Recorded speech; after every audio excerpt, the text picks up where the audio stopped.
तो हेलो बच्चों, अब हम करने जा रहे हैं एक्सरसाइज नंबर 9.1 का क्वेश्चन नंबर 13। ठीक है। इससे पहले कि आई होप मैं इसको लगता है कि आप लोगों को समझ आ गए होंगे। कोई भी समस्या हो तो उन सवालों में कमेंट कर सकते हैं, आप लोगों को जरूर उसका रिप्लाई दिया जाएगा। तो अब हम कर जा रहे हैं 13 सवाल। तो इसमें क्या दिया है, as observe from the top of the 70 metre height light house from the sea level. मान लीजिए अगर ये सी लेवल है, ठीक है, इसके इसके एक साइड में एक लाइट हाउस है। ठीक है, लाइट हाउस जिसकी हाइट कितनी है, 75 मीटर। 75 मीटर उसकी हाइट है। नाम दे देते हैं ए बी। ठीक है। उसके बाद क्या बोला गया है, the angle sea level, the angle of the depression, मतलब ऊपर से एंगल बनना है। ठीक है, यहाँ पे कोई बैठा है, वो वहां से देख रहा है। Two ship are 30 degree and 45 degree in one ship is exactly behind the other. दो शिप है, मान लो एक शिप यहाँ पे है, एक शिप यहाँ पे है। ठीक है, बी सी डी बोल देते हैं।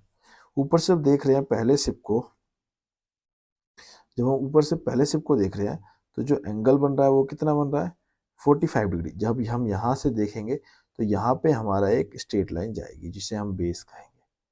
ठीक है, अब वो इस पे मिल रहा है तो यहाँ पे क्या बन रहा है, 45 डिग्री का एंगल बन रहा है। ठीक है, इसके साथ ही जब दूसरे वाले को ऊपर से नीचे देख रहे हैं तब, तो यहाँ पे जो एंगल बन रहा है वो कितना बन रहा है, 30 डिग्री का। ठीक है, 30 डिग्री का एंगल बन रहा है। अब इससे पूछा गया है कि जो उसके बाद 30 डिग्री बताया एग्जैक्टली बिहाइंड द शिप, ये एक तो के पीछे एक है। ठीक है, ए बी सी डी, इसे ई दे देते हैं। ठीक है, यहाँ पॉइंट को ई दे देते हैं। Same side of the light house, एक और लाइट हाउस के एक ही साइड पे है।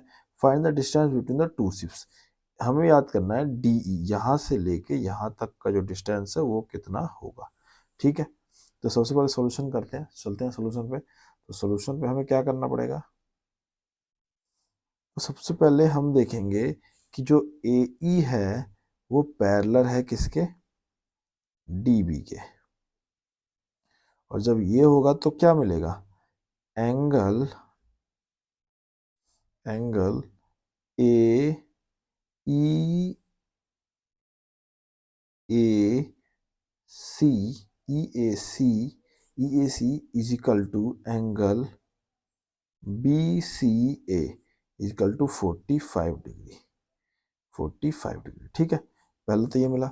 दूसरा क्या मिलेगा, एंगल ई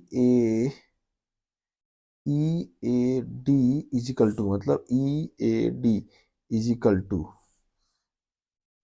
किसके मिलेगा, एंगल ए डी बी के। मतलब ये हमें मिलेगा 30 डिग्री, ये हमें मिलेगा 45 डिग्री।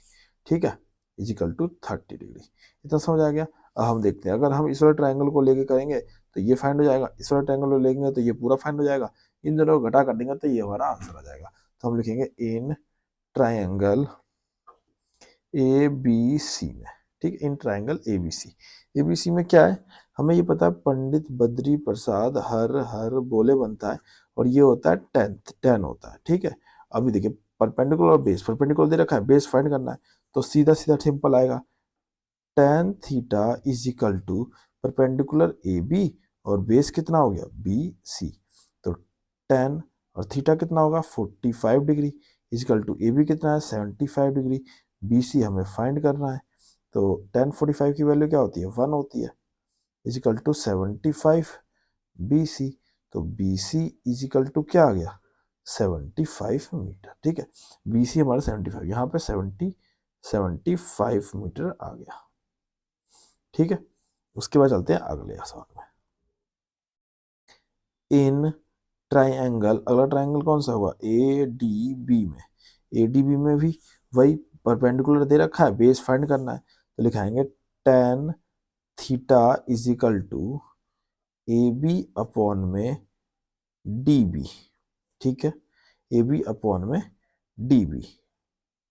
तो tan थीटा की जगह क्या आ जाएगा, tan 30 is equal to A B कितना है 75, और हमारे पास ये कितना है डी डी बी कितना होगा डी बी सीधा सीधा अगर हम निकालें तो क्या होगा, डी सी प्लस में 75 हो जाएगा। टेन थर्टी की वैल्यू क्या होती है, टेन थर्टी की वैल्यू होती है हमारे पे 1/√3, 1/√3 equal to 75 D C plus 75। ठीक है, ये क्रॉस मल्टीप्लाई होगा, क्या हो जाएगा, यहाँ पे कर देते हैं, ये यहाँ से आ गया, यहाँ से यहाँ आ गया। ठीक है, यहाँ पे क्या हो जाएगा, ये हमारा हो जाएगा DC+75 equal to 75√3। DC equal to क्या आया, 75√3 माइनस 75। अब यहाँ से D C equal to 75 common निकाला तो क्या बचेगा, √3 - 1। ठीक है, √3 - 1 DC की वैल्यू आ गई। यही हमारा क्या है, आंसर है। यही तो फाइंड करना था, DC की वैल्यू क्या आ गई, 75 ब्रैकेट में √3 - 75। ठीक है, आई होप आपको आई होप आपको समझ आ गया होगा। कोई भी समस्या हो तो आप लोग कमेंट कर सकते हैं, चैनल पर नया हो तो सब्सक्राइब कर लेना और वीडियो को लाइक जरूर करना।